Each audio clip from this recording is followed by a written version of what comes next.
Bienvenue, mesdames et messieurs, chers téléspectateurs ou téléspectatrices. Bienvenue dans cette émission Tout savoir, votre émission. Aujourd'hui, comme vous l'avez regardé dans nos spots, dans les spots que nous avions balancés il y a des jours, nous avons dit que nous devrions parler des problèmes africains. Chers amis, nous, dans nos émissions, nous parlons autour des thèmes. Nous sommes en train de chercher les fils d'Afrique, les dignes fils d'Afrique, les dignes filles d'Afrique, pour essayer de voir pourquoi l'Afrique n'avance-t-elle pas, pourquoi les Africains continuent à souffrir. Aujourd'hui, nous allons parler autour d'un thème très complexe, un thème d'actualité. Nous allons parler autour du thème intitulé « Intégration des Africains à l'étranger ». Est-ce qu'elle est facile, difficile, elle est compliquée? Bref, nous allons discuter avec William. Je crois que vous l'aviez vu dans les spots. Bonsoir William. Bonsoir frère Marcel, comment allez-vous? Je vais très bien. Nous vous avions invité pour qu'on parle d'un thème qui va intéresser beaucoup de nos téléspectateurs, l'intégration des Africains à l'étranger. Mais avant de commencer, je voudrais que vous puissiez vous présenter parce qu'il y a beaucoup qui vous connaissent, d'autres ne vous connaissent pas. Si vous pouvez vous présenter rapidement. Ok, merci beaucoup frère Marcel. Mon nom c'est William Afama. Je suis originaire de la République du Bénin. Ça c'est au niveau de l'Afrique de l'Ouest, c'est de là où je suis venu. Donc, je vis actuellement aux États-Unis, dans l'état qu'on appelle Iowa, et plus précisément dans la ville Cedar Rapids. Donc voilà un peu bref ce que j'ai à dire sur moi. Merci. Voilà. Donc, chers amis, l'Afrique comporte beaucoup de pays, pour ceux qui ne connaissent pas. Donc, je peux simplement dire que l'Afrique est subdivisée en 4 grandes zones. Nous avons l'Afrique de l'Ouest, nous avons l'Afrique centrale, nous avons l'Afrique du Nord et l'Afrique de l'Est. Pourquoi pas l'Afrique du Sud? Alors le Bénin, c'est un pays qui se trouve en Afrique de l'Ouest. C'est un pays très riche en matière de la démocratie, parce que normalement, les richesses ne se retrouvent pas seulement dans les sous-sols, les richesses ne se retrouvent pas seulement dans les airs, ou je ne sais pas moi, mais la démocratie, le respect de la Constitution, c'est aussi une richesse. Lorsque votre pays ne respecte pas la Constitution, même si vous êtes riche sur les plans miniers, ne pensez pas que vous êtes plus que les autres. Non. Pour moi, je veux plutôt respecter les pays qui respectent la démocratie. C'est une richesse. Voilà. Donc le Bénin fait partie de ces pays-là qui possèdent une grande richesse, celle du respect de la Constitution et le respect du peuple. Alors, rapidement, on peut commencer le sujet. Normalement, les Africains se déplacent trop. Il y a un déplacement en masse des Africains vers l'étranger. Alors, par rapport à cette situation, est-ce que vous avez un commentaire d'abord? Si les Africains quittent l'Afrique pour l'étranger, quelle est votre analyse sur cette situation? Oh, merci beaucoup pour la question. Frère Marcel, ce que j'ai à dire par rapport à ça, c'est quoi? Ne pensez pas que c'est juste un fruit du hasard que beaucoup de jeunes Africains quittent leur pays respectif pour se diriger vers les pays européens, je veux dire dans l'Occident. Ce n'est pas un fruit du hasard. Parce qu'ils ont décidé de le faire. Vous savez, il y a beaucoup de mots qui minent le continent africain. Et ce mal, j'allais dire, qui est relatif à cette jeunesse de l'Afrique, c'est le manque d'emploi. Ils sont pleins, nous sommes beaucoup à avoir étudié. Nous sommes échinés pour avoir des diplômes. Mais on ne trouve pas à faire. Mais voilà, paf, Dieu a fait que tu as appris que tu peux avoir le visa pour voyager sur un pays donné, l'Occident, où au moins tu peux gagner ton pain. on n'hésite pas. Donc, c'est ce qui explique ce déplacement massif de la jeunesse africaine vers l'Europe, vers les pays et les États-Unis qu'on sort. Donc, voilà brièvement ce que moi j'ai à dire par rapport. Donc, j'ai épinglé sur votre intervention, vous avez mis accent sur la pauvreté. Donc, chers amis, la plupart des pays africains est pauvre. Hein? Ça, il faut le reconnaître. Et c'est ça même la raison qui pousse les Africains à sortir de leur pays et à aller à l'étranger. Donc, pour vous, c'est l'unique raison. Bon, elle n'est pas l'unique, mais c'est la principale raison. Puisque imaginez, vous êtes dans un pays où vous avez, c'est là où vous avez vu le jour, vous avez grandi là, vous avez étudié, vous avez tout fait. Mais en fin de compte, on vous dit, il n'y a pas d'emploi. Vous cherchez, vous ne trouvez pas. On lance les concours, vous postulez, il n'y a rien. Et voilà qu'on vous dit que quelque part, il y a un pays quelque part. Et que si vous y allez, vous serez mieux par rapport à votre vie antérieure. Pourquoi ne pas le faire? Bon, hormis ce problème de manque d'emploi qui amène la jeunesse à quitter leur pays, je peux dire, bon, pour certains, peut-être c'est aussi une ambition. Parce que d'autres, non seulement ils peuvent trouver à faire dans leur pays, mais ils ont cette ambition-là de voyager, aller développer leur habileté, aller développer leur capacité hors de leur pays. C'est ça qui annonce ou bien qui nous fait voir tous ces diplômés d'État, tous ces diplômés étrangers. Il y en a plein en France qui travaillent, qui exercent leur métier en France. Il y a plein d'Africains ici aux États-Unis. Ils sont d'origine africaine, mais ils sont dans ce pays, ils travaillent et puis ils ont des boulots comme s'ils sont d'origine américaine. Non. Donc, je dirais à prime abord, sinon le problème principal, c'est ça, celui du manque d'emploi, du chômage qui amène la jeunesse à quitter leur pays. Et le second, pour certains, c'est ça, l'ambition. Ils sortent de leur pays, ils vont étudier et Dieu leur fait grâce. Ils trouvent tout du boulot et voilà, ils restent. Donc, c'est ça. Voilà, chers téléspectateurs, donc vous êtes en train de comprendre les raisons qui poussent les Africains à sortir dans leurs différentes nations pour aller à l'étranger. Nous sommes aux États-Unis d'Amérique, nous tournons nos émissions aux États-Unis d'Amérique. Aujourd'hui, nous sommes en train de réfléchir sur le thème l'intégration des Africains à l'étranger. Nous sommes avec M. William, il est aussi frère, donc nous sommes en train de réfléchir. Alors, le premier élément que William a épinglé, c'est la pauvreté. Donc c'est à cause de la pauvreté que les Africains sortent de leur pays pour aller à l'étranger. Ça, c'est le premier élément que vous devez retenir, chers téléspectateurs. Alors, maintenant, lorsque l'Africain arrive dans les pays hôtes, alors, comment ça se passe, l'intégration? Comment se passe-t-elle? Elle est un peu délicate, cette intégration-là.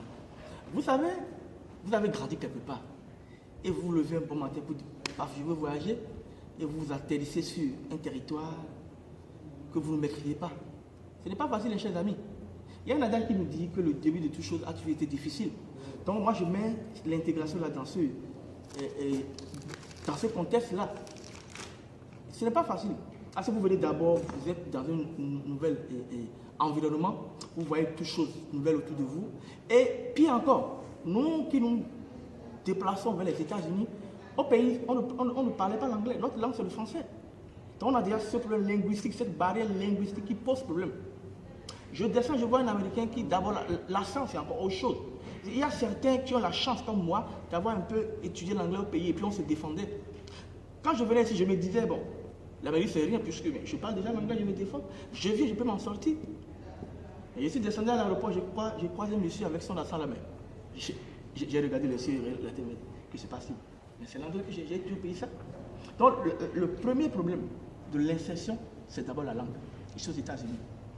C'est ça, si vous ne maîtrisez pas l'anglais, c'est déjà un problème. Et ça prend du temps pour qu'on puisse rentrer dans le système. Le second, si je ne me trompe pas, il est relatif maintenant au boulot. Parce qu'il faut le dire, nous n'osons pas le cacher, nous les Africains, bon, on a un peu ce sens de de la bourgeoisie en nous, de la bureaucratie en nous. Et puis, quand on a étudié au pays avec de gros diplômes, on se dit, bon, je veux un boulot, je vais m'asseoir dans les privatiseurs, c'est ça. Mais quand vous savez de votre pays, c'est encore autre réalité. Hein. Vous pouvez avoir le doctorat au pays, le doctorat en médecine au pays, vous pouvez avoir le doctorat en chimie, biologie, en mathématiques au pays. Vous verrez, c'est autre réalité. Un jour, j'ai croisé un monsieur, on m'a parlé, je n'ai pas croisé, j'ai croisé un monsieur qui m'a parlé de lui.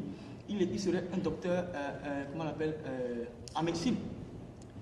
Mais, arrivé aux États-Unis, qu'est-ce qu'il fait? Il travaille dans une firme de fabrication des journaux. Vous imaginez le docteur pays qui vient le faire. Mais il n'a pas le choix, parce que c'est par là qu'il doit commencer. Donc voilà un peu les réalités. Si vous êtes déjà quelqu'un qui a un peu d'ego, il vous sera difficile. Il vous sera difficile. Et le troisième, c'est maintenant comment s'insérer dans la société elle-même. Parce que quand vous venez, si vous avez de la chance de tomber sur certains qui vous ont mal accueillis, ça vous suit. C'est une question de psychologie.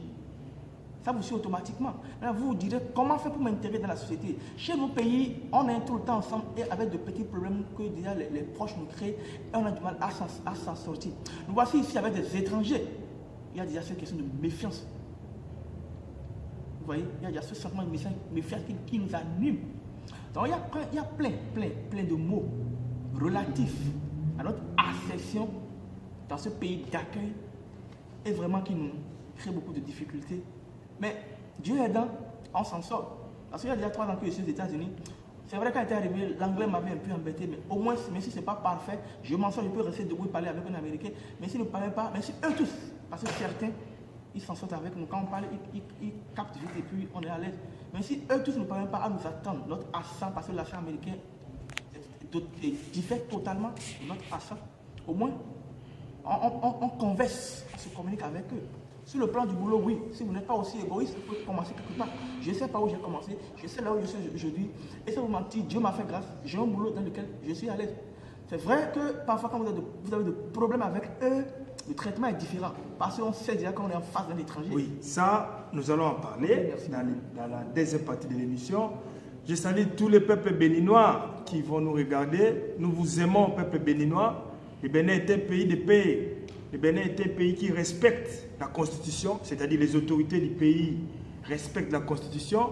Nous avons vu l'ancien président Yahi Boyi qui cède sa place calmement à l'actuel président Patrice Talon, son Excellence, Monsieur le Président Patrice Talon. Nous vous saluons au nom de toute l'équipe de Tout Savoir, avec beaucoup de respect que nous vous donnons. Nous vous saluons, monsieur, son Excellence, Monsieur Patrice Talon, l'actuel président du Bénin. Donc je salue tous les peuples béninois qui vont nous regarder. Nous vous aimons, nous sommes vos frères. Nous sommes ici aux États-Unis. Le Bénin est un pays modèle en Afrique. C'est le seul pays où il n'y a pas de problème en ce qui concerne les élections, c'est-à-dire le respect de la Constitution. Nous sommes de la République démocratique du Congo. Notre pays aussi, c'est un grand pays. Le Congo, la République démocratique du Congo est un pays des gens qui réfléchissent, malgré nos problèmes. William, je sais que les autorités et ceux qui sont au pouvoir et ceux qui sont dans l'opposition vont trouver une solution pour la paix, parce que c'est ça qui est très important. Les peuples ne veulent plus mourir pour rien à cause des intérêts égocentriques. Voilà. Maintenant, parlons de ce que vous avez dit, du traitement. Comment est-ce que les Africains sont traités à l'étranger? Parlons d'une manière générale. Est-ce que les Africains sont bien traités à l'étranger lorsqu'ils viennent, par exemple, dans des pays... bon, je ne vais pas citer des pays, mais quels sont les traitements, ou quel est le traitement qu'on réserve aux Africains? Ces traitements, je peux dire, sont relatifs. C'est-à-dire en matière de considération. Comme je le disais tantôt, je pense que ces traitements sont relatifs à chaque individu. Je dis à chaque individu, d'abord je mets l'accent sur l'étranger, l'Africain qui vient aux États-Unis ou bien qui voyage hors de son continent, l'Afrique. Également de l'autochtone qui nous accueille. Je dis ça parce que d'abord quand je prends l'autochtone, je trouve qu'il y a 2 catégories d'autochtones. Ceux-là qui n'ont jamais eu la chance de quitter leur pays, le continent, ils sont toujours là aux États-Unis, ils n'ont jamais voyagé et qui ont inculqué, nourri en eux cet esprit de haine, cet cet esprit, passe-moi le mot de racisme. Xénophobie. Merci. Racisme. Ils sont là, ils ont cultivé ça en eux. Et je vois que ce qui les aide le plus, ce sont aussi nos chaînes étrangères qui vont en Afrique fumer seulement les parties négatives de l'Afrique et qui leur montrent ça. Donc pour eux, l'Africain c'est comme un barbare. L'Africain c'est comme quelqu'un qui est né dans la brousse, qui côtoie les... Certains même me posent la question. On a appris que vous vivez, vous tombez dans la forêt avec des animaux, avec des lions. Ça me fait rire. Donc, comme je le disais tantôt, le traitement est relatif à ces individus. Donc, d'abord, quand on peut ceux-là qui n'ont pas eu cette chance de voyager, quand ils vous voient, c'est déjà, ils vous présentent une facette négative.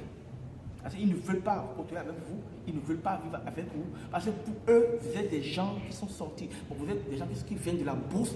Donc, il n'y a aucun, il ne doit pas avoir de rapport entre vous. Par contre, il y a d'autres, je peux dire, ils ont cette chance-là de voyager et ils vous comprennent. Moi, j'ai été surpris que pour la première fois que j'ai croisé une famille africaine, j'allais dire américaine, mais j'ai été séduit. Ils m'ont bien accueilli. Oh, that's African guy, how do you feel, how are you? Voilà, soit les bienvenus aux États-Unis, tu es ici depuis. C'est des choses qui nous motivent, qui nous animent et qui nous font croire qu'on vit au pays. Vous voyez? Maintenant, quand on va sortir un peu de là et parler maintenant de traitement proprement dit, c'est-à-dire le traitement qui est relatif à tous les Africains, je pense là, c'est plus négatif que positif. Généralement, en ce qui concerne le boulot, puisque c'est là, on est venu aux États-Unis pour travailler. Mais s'il faut aussi étudier, le but principal, c'est d'abord travailler. Parce que si tu n'as pas l'argent, tu ne pourras payer tes billets comme ça. Donc, le problème principal, comme je le disais, c'est ça se situe dans nos divers boulots. Et c'est supposé, quand tu vas au boulot, tu as un problème avec un Américain, mon frère et ma soeur. Sois sûr qu'on lui donne raison, à l'autochtone. Bien que tu saches que tu as raison, j'avais dit, on lui donne raison parce que tu n'es pas chez toi. Je ne sais pas comment l'expliquer, mais c'est une réalité qu'on ne vit pas ici. C'est une réalité qu'on ne vit pas ici. Et certains sont tellement aussi racistes que ça, je ne sais pas s'il faut dire mauvais que ça. Vous traversez dans la même ligne, ils ne veulent pas collaborer avec vous, ils ne veulent pas parler avec vous, ils ne veulent rien partager avec vous. Et c'est là qu'ils sont encore capables de vous saboter. Ce que tu ne fais pas, il peut dire que tu fais. Ce que tu n'as jamais imaginé le faire, il peut placer la peau de c'est toi qui as fait, juste pour te voir renvoyer, parce qu'il a en lui cet esprit de haine, cet esprit de jalousie, cet esprit de racisme tout court. Donc c'est un peu le traitement des Africains vivant à l'étranger. Mais si on parle du côté positif également, comme je l'ai dit, il y a des endroits où vous êtes bien traités. Vous rencontrez des gens qui vous accueillent bien. Je suis même surpris quand ils voient parfois un Américain s'asseoir avec un Africain manger le foufou. Vous imaginez? Je dis avec la main. Vous voyez un Américain qui utilise la main pour manger le foufou. C'est déjà un bon traitement. Vous sentez que vous êtes en famille.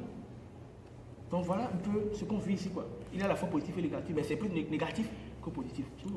Voilà. Donc, chers amis, vous êtes en train de suivre l'émission Tout Savoir. Nous avons ici William Afama. C'est un Africain, comme moi. Je suis Africain. Donc, ici, il n'y a pas question de Bénin, pas question du Congo, pas question du Maroc, pas question de l'Égypte. Ici, c'est les problèmes de l'Afrique. Donc, nous sommes en train de traiter les problèmes de l'Afrique, notre continent. Et voilà, nous sommes en train de développer. Alors, ce que j'ai retenu à ce que William vient de dire, les problèmes de la xénophobie. Chers amis, un xénophobe, c'est quelqu'un qui n'aime pas les étrangers. C'est-à-dire, il aime que ceux qui appartiennent dans son pays. Il n'aime pas ceux qui viennent d'ailleurs, des autres pays. C'est ça qu'on qualifie d'un xénophobe. En d'autres termes, raciste. C'est ça. Je salue les peuples algériens qui vont nous suivre. Je salue les peuples marocains, nous vous aimons. Je salue tous les peuples tunisiens qui vont nous suivre. Alors, vous qui êtes toujours xénophobe, je ne veux pas employer le terme raciste parce que ça, c'est plus fort encore. Sachez que ce monde ne vous appartient pas. Ce monde, il y a quelqu'un qui a créé ce monde. Alors, sachez que le monde est cercle. Le monde est cercle. Ça signifie que personne ne va sortir. Nous allons rester autour de ces cercles. Un jour, si vous étiez par exemple au nord, en haut, un jour, sachez-le, tu peux te retrouver en bas parce que c'est un cercle. C'est-à-dire ça fait comme cela. Donc, Faites attention lorsque vous maltraitez les Africains. Les Africains, il ne faut pas les considérer comme des gens qui sont venus de la brousse comme m'a dit William. Non. Les Africains sont des peuples intelligents. Raison pour laquelle je vous donne quelques éléments par rapport à ce qu'il est en train de dire. Nous sommes en train, tous les Africains en général parlent des langues importées. Des langues importées, ce n'est pas facile pour les parler, mais les Africains font un effort de les parler. Si vous êtes français ou allemand, peu importe que vous soyez, sachez que votre langue, un Africain peut la parler rapidement. Mais vous, peut-être, vous ne saurez pas parler la langue des Africains. Ça signifie que les Africains sont intelligents. Nous parlons le français, c'est une langue importée. Nous parlons l'anglais, une langue importée. Mais nous la parlons ou nous les parlons quasi bien, plus que tous les autres peuples des autres continents. Donc, considérez les Africains comme des gens très intelligents, parce qu'ils sont plus intelligents, parce qu'ils parlent des langues importées, qui sont aussi pas faciles à dire, à parler. Merci beaucoup, William. Je crois que le message est passé. Ceux qui sont xénophobes, qui n'aiment pas les étrangers, principalement les Africains, vont changer. Ils vont considérer les Africains comme leurs frères et ils vont faire en sorte que les Africains vivent bien chez eux. Alors, maintenant, quel conseil pourriez-vous donner aux Africains qui ne respectent pas maintenant les lois qu'ils trouvent dans les pays hôtes? Il y a d'autres Africains qui bafouent les lois, qui transgressent dans des pays d'autrui, dans les pays qui les accueillent. Ils ne respectent pas la loi de ces pays-là. Alors, si par exemple ils subissent des traitements inappropriés, c'est peut-être parce qu'ils transgressent. Quel est votre conseil par rapport aux Africains qui transgressent? Effectivement, c'est une bonne question, celle que vous voulez nous poser. C'est une réalité. Dommage, c'est regrettable, mais c'est une réalité. On voit ici nos frères africains qui ne veulent pas respecter les lois établies par le pays d'accueil. C'est dommage. Je m'en vais vous dire, chers frères, si vous m'écoutez, ce n'est pas bon. Vous êtes dans un pays étranger, vous a accueilli, faites l'effort de respecter les lois des autres. On vous dit, ne marchez pas là, ne marchez pas là, ce n'est pas la fin du monde. Le national respecte, l'autochtone respecte, pourquoi pas vous? Mais si un jour vous tombez dans les lois et puis on vous traite de n'importe quoi, on vous emmène en tôle. Mais that's your business. On est venu ici pour un but, travailler, étudier, réussir notre vie, et si possible, retrouver chez nous pour aller évoluer. Mais si vous voyez que vous ne voulez pas ça et que vous voulez marcher sur les lois des autres, ils vont vous traiter en tant que tel. Donc s'il vous plaît, revoyez vos comportements. Comme le dit la dernière, rentrez en vous-même et faites l'effort de respecter les lois de ce pays. Je vous remercie. Voilà, nos émissions ne dirent pas. Je remercie très sincèrement Efoué. Il s'appelle Efoué. Voilà, je remercie Efoué qui était à la technique. Voilà, ce que William vient de dire, c'est très important. Respectez la loi du pays qui vous accueille aussi. Mes chers Africains, mes chers frères. Si vous ne respectez pas, c'est votre problème. L'alcool, chaque samedi, arrêtez que l'alcool coule à flot chaque samedi. Anneken, tout ça, chaque samedi, vous buvez et puis vous perdez le contrôle, ce n'est pas bon. Buvez avec modération, ne buvez pas trop après pour faire des dégâts. Ne faites pas beaucoup de dégâts, ne faites pas des choses qui dérangent les pays qui vous accueillent, ce n'est pas bon. Chers Africains, nous sommes très heureux de vous savoir nombreux. Restez branchés pour la deuxième partie de cette émission. Aujourd'hui, nous avons ici William. Il sera encore avec nous pour pénétrer d'autres sujets. Si vous avez des remarques, des suggestions, faites-nous parvenir cela. Nous allons régler. Commentez, partagez. C'était votre émission Tout savoir. Merci Foué pour tout ce que tu as fait. Donc, peuple africain, prenons date la fois prochaine pour la continuité de cette émission. Je vous remercie, William. Vous avez un mot? Est-ce une dédicace, des salutations?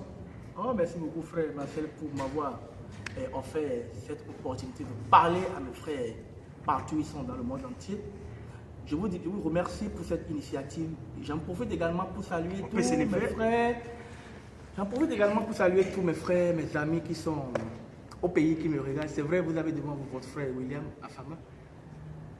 Je parle le plus souvent avec eux, on se communique et puis je vous sais à quel point. Nous vous saluons, peuple béninois. Le pays est Dieu maintenant, nous avons étudié, trouvé du boulot. Nous saluons son Excellence le Président de la République. Dieu fera pour chacun de vous, vous aurez le boulot et Dieu aussi fera. Un jour vous viendrez ici pour également vivre les réalités d'ici. Merci beaucoup, je vous aime, vive le Bénin, je vous remercie. Merci William. Merci,